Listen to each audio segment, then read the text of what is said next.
పరలోక రాజ్యానికి వారసుడు కాడు, పరలోక రాజ్యం చేరడు.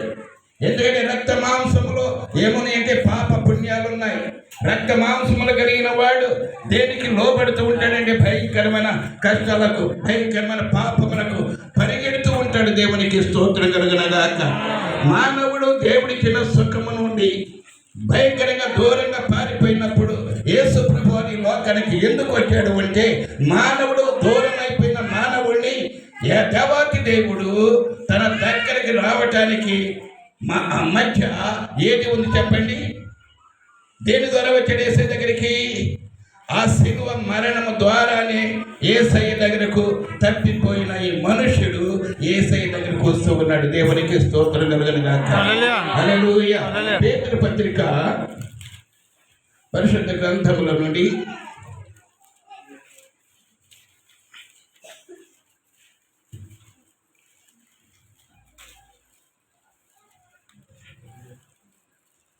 పేతురు పత్రిక, మొదటి పేతురు పత్రిక 3వ అధ్యాయం 18వ వచనం చూడండి.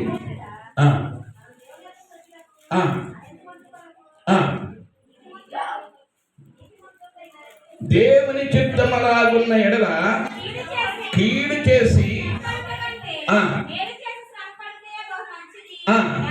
ఏలయనగా మనము దేవుని యొద్దకు తెచ్చుటకు అనీతిమంతుల కొరకు నీతిమంతుడైన క్రీస్తు శరీర విషయములో చంపబడి, ఆత్మ విషయంలో బ్రతికించబడి, పాపము విషయములో ఒక్కసారి శ్రమపడిను.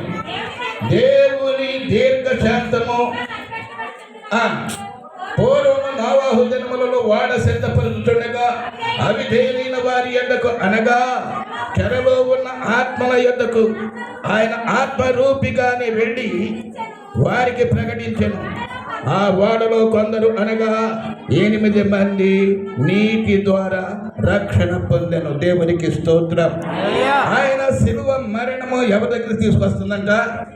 పాపి అయిన మానవుడు దేవునికి దూరం అయిపోయి ఉన్నాడు.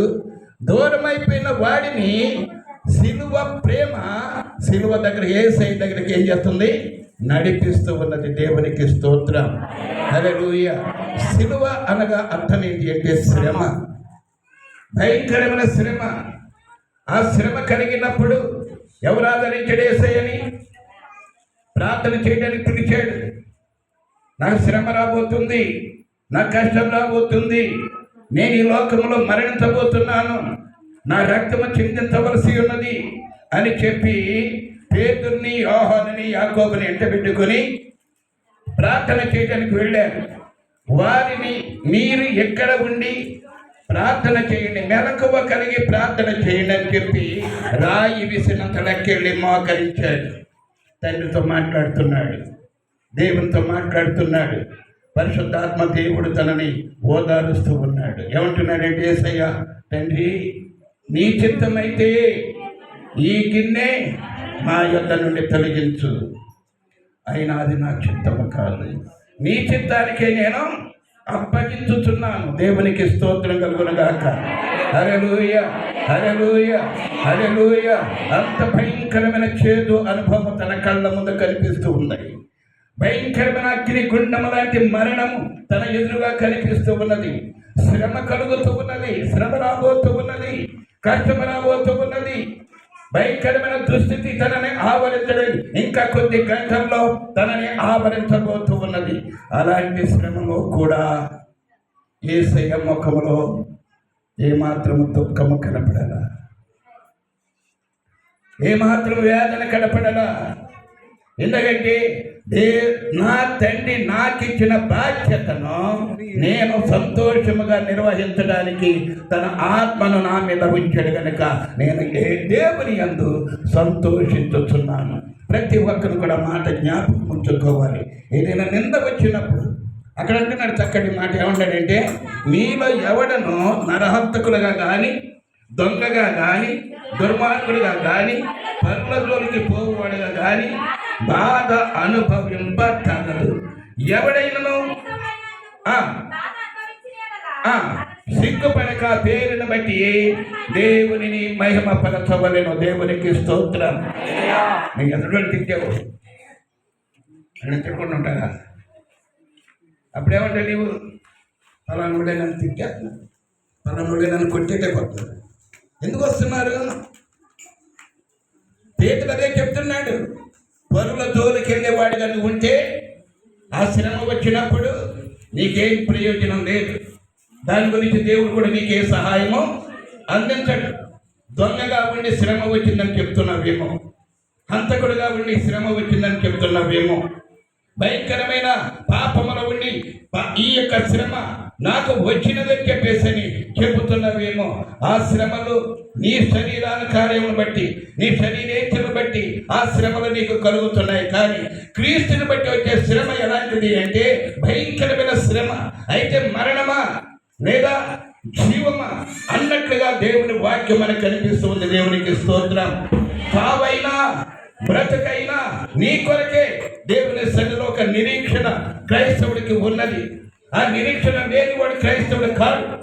ఆ నిరీక్షణ లేనివాడు శ్రమ అనుభవించలేడు. ఆ నిరీక్షణ లేనివాడు దేవుని బిడ్డగా ఉండలేడు. దేవుని బిడ్డగా ఉండాలి అంటే శ్రమ తప్పక ఏం చేయాలి? అనుభవించాలి. శ్రమ వస్తేనే నువ్వు క్రైస్తవుడి. శ్రమ లేకపోతే నువ్వు క్రైస్తవుడు కావు. ఒకసారి ఆలోచించి, గత రాత్రి ఒక మంచి వ్యక్తిని జ్ఞాపకం చేశాడు. తనకేమొచ్చింది? శ్రమ వచ్చింది, నిందలు వచ్చాయి, బాధ వచ్చింది. వాటిని జయించగలిగిన శక్తిని, పరిశుద్ధాత్మ శక్తి తన మీద ఉన్నది కనుక ఆ శరీర క్రియల నుండి దూరం అయిపోయాడు. దేవుని యొక్క ఆత్మ తనని ఆవరించింది. దేవుని ఆశీర్వాదము తన మీదకి వచ్చింది. శ్రమలు పోయాయి, దీవెన వచ్చింది. దేశానికి గొప్ప రాజుగా దేవుడు తనని అభిషేకించాడు. దేవునికి స్తోత్రం. హల్లెలూయా. శ్రమ వెనక మనకి ఏముంది చెప్పండి? ఏముంది చెప్పండి? మేలు ఉంది, మేలు ఉంది. కీడి వెనుక మేలు ఉన్నది. నువ్వు భయపడకు. దేవుని కొరకు నీకేదైనా శ్రమ వచ్చిందా? ఎవరైనా నిందిస్తున్నారా? ఎవరైనా నిన్ను బెదిరిస్తున్నారా? వాకింగ్ చెప్తుంటే బెదిరిస్తున్నారా? ప్రార్థన చేస్తుంటే బెదిరిస్తున్నారా? పాట పాడుతుంటే బెదిరిస్తున్నారా? ఎవరు ఏదనుకున్నా అనుకోని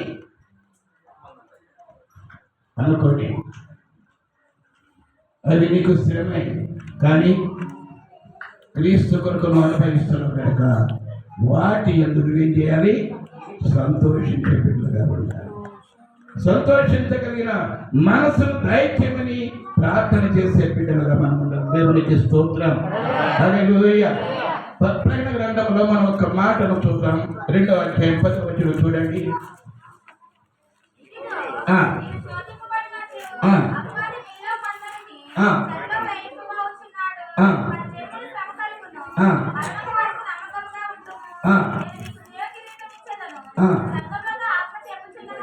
చెవిగలవాడు వినుగాక. దేవునికి స్తోత్రం.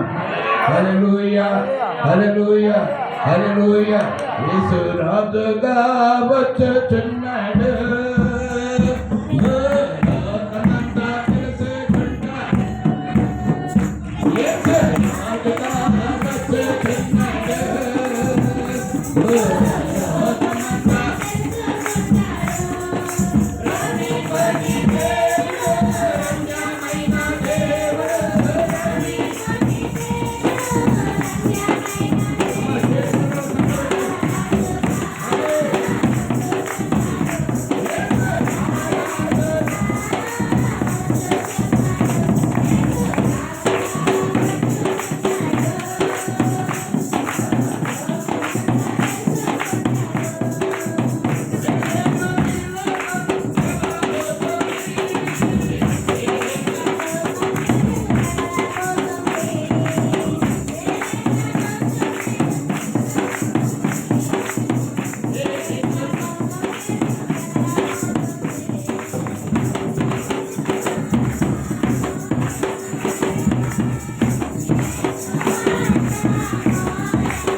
దినాలలో, ఈ ఆఖరి గడియలలో, ఆఖరి దినాల్లో మనం ఉన్నాము. ఆయన వచ్చుతున్న ఈ సమయాలలో ఏం కలుగుతుందంట? 7 ఏళ్ళు లోకాలకి శ్రమ కలుగుతుందంట. ఏం కలుగుతుందండి? శ్రమ. అది క్రైస్తవులు మాత్రమే. క్రైస్తవులు మాత్రమే. క్రైస్తవుడైనందుకు శ్రమ అనుభవించగలిగిన శక్తిని పొందుకోగలిగినప్పుడు దేవుడు గొప్ప కార్యం చేస్తున్నాడు. దేవాతి దేవుడు పద్మాసు దీవిలో ఉన్న యోహానుతో మాట్లాడితే ఉంటున్నాడు. మళ్ళీ చదవండి 10వ వచనం. అపవాది నీలో కొందరిని చెరలో వేయించబోతున్నాడు. అమ్మా, మరణము వరకు ఎలా ఉండాలంటే చెప్పండి, ఎలా ఉండాలంట? నమ్మకంగా ఉండాలి. నమ్మకంగా ఉంటే ఏమిస్తాడంట? జీవ కిరీటముని పొందుకుంటాం. దేవునికి స్తోత్రం. హల్లెలూయా, హల్లెలూయా. శ్రమ వచ్చిందని ప్రక్కన తప్పినా, కష్టం వచ్చిందని ప్రక్కన తప్పినా, నిన్న వచ్చిందని తప్పు చేసినా, దాని వల్ల నువ్వు ఏం పొందుకుంటా, ఏం కోల్పోతున్నావంటే దేవుడిచ్చే జీవ కిరీటాన్ని కోల్పోతావు, దేవుడిచ్చే ఆశీర్వాదం కోల్పోతావు. దేవునికి స్తోత్రం. ఆ జీవ కిరీటం కలిగిన వాడే 1000 ఏండ్లు యుగ యుగముల దేవునితో ఆయన సింహాసనం ఎదుట దేవుని ఆరాధించగలిగిన కృపను దేవుడు మనకి ఇస్తాడు. దేవునికి స్తోత్రం. చెప్పాను కదా, కొరింథీ సంఘంతో అపోస్తలుడైన పౌలు చెప్తున్నాడు, రక్త మాంసములు దేవుని రాజ్యాన్ని స్వతంత్రించుకొననేరవు. చెప్పండి, ఇప్పుడు ఎంతమంది బ్రతకాలని ఆశగా ఉంది? నా దేవుడి రాజ్యం ఉంది, ఈ లోకం ఇలాగే బ్రతకాలని అనుకునేవాడు ఎంతమంది ఉన్నారు? అమ్మా, ఈ లోకంలో ఈ రక్త మాంసములతో ఇలాగే ఉంటాను అనుకునేవాడు ఎంతమంది ఉన్నారు? చెప్పండి. ఈ రక్త మాంసములతో దేవుని రాజ్యానికి మనం చేరలేము. దేవుని రాజ్యానికి వెళ్ళాలంటే యేసయ్య కూడా తన రక్త మాంసములను విడిచిపెట్టేసిన రోజుని మనం చూస్తూ ఉంటున్నాం. ఆయన నీ కొరకు నా కొరకు శ్రమ పడి, ఆయన నీ కొరకు నా కొరకు శిలువ ఎక్కి, ఆ శ్రమను జయించి మరణించి, ఆ మరణించిన ఆ శరీరము ఆ సమాధిలో విడిచిపెట్టేశాడు. మట్టిని మట్టిలో కలిపేసి ఆయన జీవాత్మగా లేచాడు. జీవాత్మ లేచిన వాడు 40 దినాలు లోకంలో ఉండి తన భక్తులకందరికీ కనిపెట్టాడు. తన భక్తులకందరికీ కనిపించాడు. కనిపించిన ఆయన ప్రతి ఒక్కరిని బలపరిచాడు. దేవునికి స్తోత్రం. లేచిన తర్వాత 40 దినాలు ఈ లోకంలో ఉన్న యేసయ్య ఎవరిని తాకలేదు, ఎవరిని ముట్టలేదు. భయముతో ఉన్న వారి దగ్గరికి వెళ్ళాడు, శ్రమతో ఉన్న వారి దగ్గరికి వెళ్ళాడు. మనం ఒకసారి ఆలోచన చేస్తే యోహాను సువార్త ఆఖరి అధ్యాయంలో ఒక మాట అన్నట్లుండి,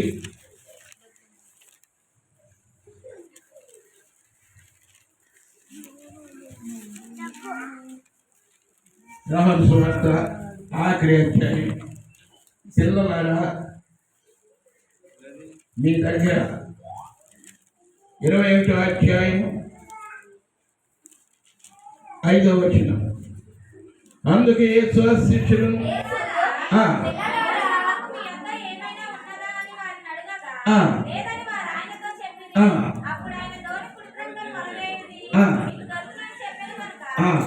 వారు చేయగా చేపలు విస్తారంగా పడినాడు. కాబట్టి యేసు ప్రేమించిన శిష్యుడు ఆయన ప్రభువు సుమి అని పేతురుతో చెప్పాను.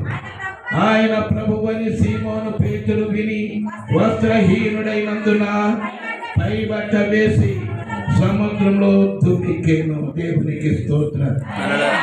యేసయ్య సమాధి చేయబడిన తర్వాత, మరణించిన తర్వాత మళ్ళీ వీళ్ళు ఏమైపోయారంట? చెప్పండి. వాళ్ళు మళ్ళా పాత జీవితంలోనికి వెళ్ళిపోయారు. పాత జీవితం ఏంటండి అమ్మా బేగం గారు? పాత జీవితం ఏంటి? చేపలు బట్టి ఉద్యోగం. ఇక మనకి యేసయ్య లేడు, రొట్టెలు దొరకవు, చేపలు దొరకవు, కడుపున భోజనం ఉండదు, మన వృత్తి మనకుంది కనుక మన వలలను నేను మీరు వస్తే రండి.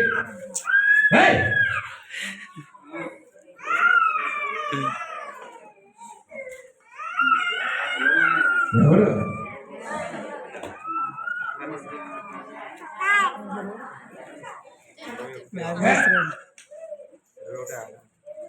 దేవునికి స్తోత్రం. మీరు వస్తే రండి, లేకపోతే మానేయండి. ఇదిగో నేను మాత్రం వలలు పెట్టడానికి పోతున్నాను అని చెప్పి పేతురు బయలుదేరాడు. ఏం తీసేసాడు? అమ్మ దుర్గా ఏం తీసాడు చెప్పాలి? ఏం తీసాడు? అప్పటివరకు